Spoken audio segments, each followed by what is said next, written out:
안녕하세요. 머니위키입니다. 오늘도 실생활에 바로 도움이 되는 경제와 재테크 핵심 포인트를 정리해드립니다. 2026년 5월 9일, 당신의 부동산에 세금 폭탄이 터집니다. 2026년 새해가 밝았지만 부동산 시장에는 그 어느 때보다 짙은 안개가 끼었습니다. 어떤 분들에게는 재앙에 가까운 위기가, 또 다른 분들에게는 일생일대의 기회가 될 수 있는 거대한 변화가 코앞으로 다가왔기 때문입니다. 그 변화의 가장 중심에는 바로 다주택자 양도세 중과가 있습니다. 지난 4년간 잠들어 있던 이 제도가 오는 5월 9일을 기점으로 4년 만에 부활할 것으로 예측됩니다. 정부가 발표할 2026년 경제성장 전략에서 양도세 중과 유예 조치가 연장되지 않을 것이란 소식이 전해지면서 시장은 이제 카운트다운에 들어간 분위기입니다.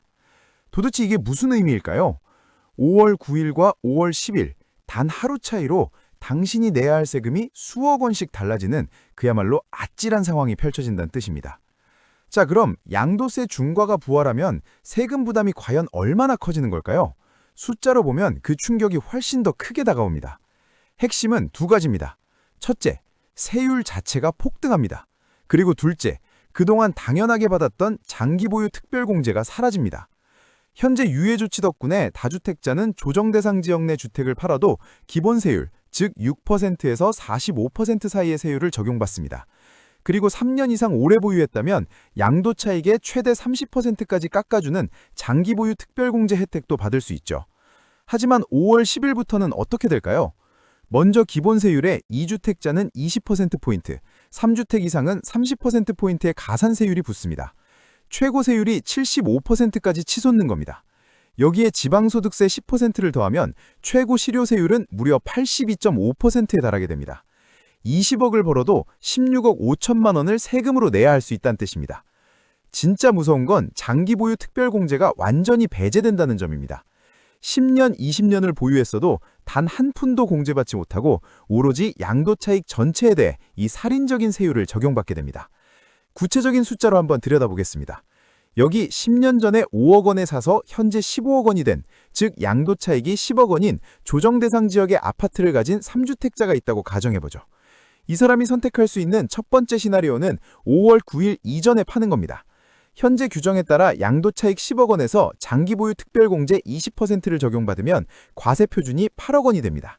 여기에 기본세율을 적용하면 양도세는 약 3억 2,500만 원 정도가 나옵니다. 10억을 벌어서 6억 7,500만 원 정도를 손에 쥐는 셈이죠. 두 번째 시나리오는 5월 10일 이후에 파는 겁니다. 결과는 충격적입니다. 장기보유 특별공제는 0원입니다. 공제 없이 10억 원 전체에 대해 3주택자 중과세율이 적용됩니다. 계산해보면 양도세는 무려 7억 5천만 원에 육박하고 여기에 지방소득세까지 더하면 약 8억 2,500만 원을 세금으로 내야 합니다. 10억을 벌었는데 내 손에 남는 돈은 고작 1억 7,500만 원 뿐입니다. 단 하루 차이로 수익 억 원이 사라지는 겁니다. 세금 폭탄을 피하기 위해 자식에게 물려주는 증여를 선택하면 어떨까요? 이것이 세 번째 시나리오입니다.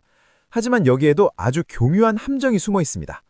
15억짜리 아파트를 자녀에게 증여하면 자녀는 증여세와 취득세를 내야 합니다. 증여세는 약 4억 원, 여기에 조정 대상 지역 증여 취득세율 약 12%를 적용하면 취득세만 약 1억 8천만 원입니다. 당장 내야 할 세금만 6억 원에 가깝습니다. 마지막 네 번째 시나리오는 버티기입니다. 팔지도 증여하지도 않고 그냥 계속 보유하는 거죠. 이 선택은 당장의 양도세는 피할 수 있지만 대신 매년 재산세와 종합부동산세 같은 보유세가 꾸준히 나갑니다. 특히 종부세는 다주택자에게 공제폭이 작고 세율 부담이 큽니다. 게다가 앞으로 부동산 시장이 어떻게 변할지 모르는 불확실성을 모두 떠안아야 합니다. 5월 9일 이전 매도, 이후 매도, 증여, 그리고 버티기. 각자의 장단점과 손익계산서가 너무나도 명확하게 갈립니다. 정부의 의도는 명확합니다. 82.5%라는 어마어마한 세금으로 다주택자를 압박해서 5월 9일 이전에 매물을 시장에 쏟아내게 만들겠다는 거죠. 하지만 시장에는 강력한 장애물이 존재합니다. 첫 번째는 토지거래 허가제입니다. 서울 주요 지역은 실거주자만 집을 살 수 있어 갭 투자가 원천적으로 불가능합니다. 파는 사람은 급한데 살 수 있는 사람은 극히 제한됩니다.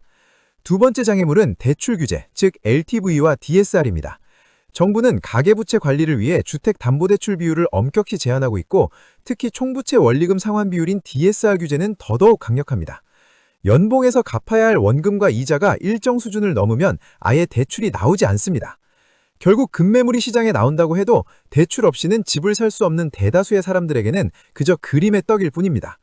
정부는 양도세 중과라는 채찍을 휘두르며 팔라고 외치지만 동시에 대출 규제라는 족쇄를 시장에 채워놨습니다. 팔고 싶어도 팔 수 없고 사고 싶어도 살 수 없는 이 기막힌 모순이 시작된 것입니다. 이제 관점을 바꿔 매수자의 시나리오를 보겠습니다. 현재 시장의 매수 주체는 크게 세 그룹입니다. 첫 번째는 생애 최초 주택 구매자입니다. 정부가 LTV를 최대 80%까지 완화해주지만 스트레스 DSR이라는 자물쇠가 돈줄을 꽁꽁 묶고 있습니다. 두 번째 그룹은 현금 부자와 1주택 갈아타기 수요입니다. 이들은 대출 규제에서 자유로운 진정한 승자가 될 수 있습니다. 5월 이전에 쏟아질 다주택자의 급매물을 기다리며 조용히 숨을 죽이고 있습니다. 마지막 세 번째 그룹은 공급 부족을 우려하는 패닉바잉 수요입니다. 2025년을 기점으로 서울의 아파트 입주 물량이 급격히 줄어들기 때문입니다. 이들은 더 늦기 전에 서울 핵심 지역에 똘똘한 한 채를 사야 한다는 강한 불안감을 느끼고 있습니다. 결국 5월 9일 이후의 시장은 이 세 그룹이 다주택자의 매물을 얼마나 받아내느냐에 따라 그 모습이 완전히 달라질 것입니다. 데이터는 결론을 말해줍니다.